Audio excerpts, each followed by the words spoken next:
Құрметті оқырман қауым, 2022 жылы қазақтың бұлбұл әншісі Роза Бағланованың 100 жылдық мерейтойы тойланады. Ел президенті Қасым-Жомарт Тоқаев оның есімін мәңгі есте сақтауды тапсырды.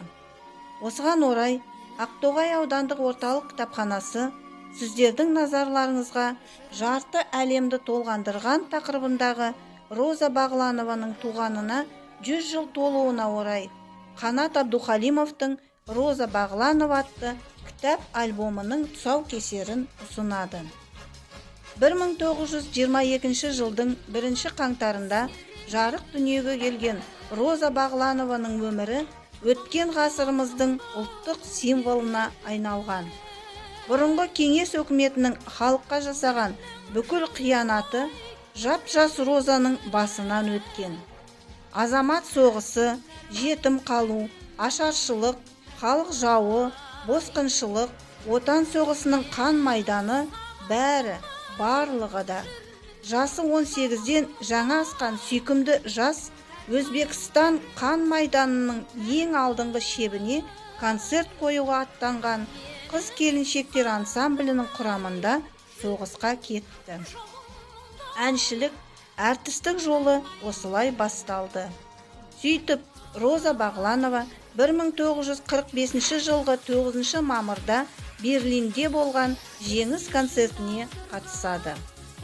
Әйгілі әншінің 100 жылдығына арналған бұл кітап альбом өнер жолын Ташкент филармониясының ән-би ансамблінде әнші болып бастаған. Кейіннен әлемде аты аңызға айналған опера және эстрада әншісі, Қазақстанның және бұрынғы КСРО халық артисі, халық қаһарманы Роза Тәжібайқызы Бағланованың өмір белестерін көз алдыңызға әкеледі.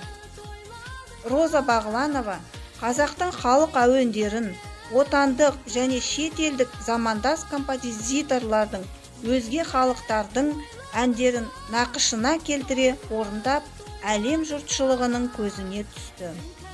1946 жылы Мәскеуде өткен бүкіл одақтық эстрада әншілері екінші конкурсының дипломанты, 1949 жылы Бухарестте өткен бүкіл дүниежүзілік жастар мен студенттердің екінші фестивалінің лауреаты атанды.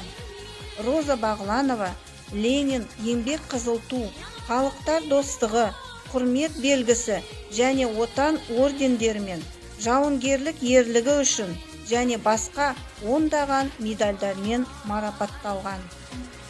Атағы жер жүзіне таралған қазақ әншісінің үні бүгінгі 21 ғасырда әрбір қазақ шаңырағында шамшырақ болып жайнайды.